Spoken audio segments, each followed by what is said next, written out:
Quando mancano ormai 5 giorni alla data ultima per l'iscrizione al campionato, i tifosi dell'Acragas domani sera si ritroveranno davanti allo stadio Esseneto lato Curva Nord per un sit-in, aspettando qualche sviluppo societario dopo le voci insistenti di ingresso di almeno 2 imprenditori.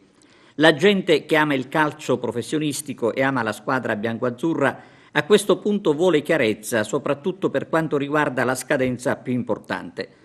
Nelle ultime ore è stato dato per certo anche l'interessamento del ministro Angelino Alfano, chiamato in causa da più parti. Non è escluso che il ministro, tifoso biancoazzurro, possa dare davvero una mano per andare avanti nel calcio che conta.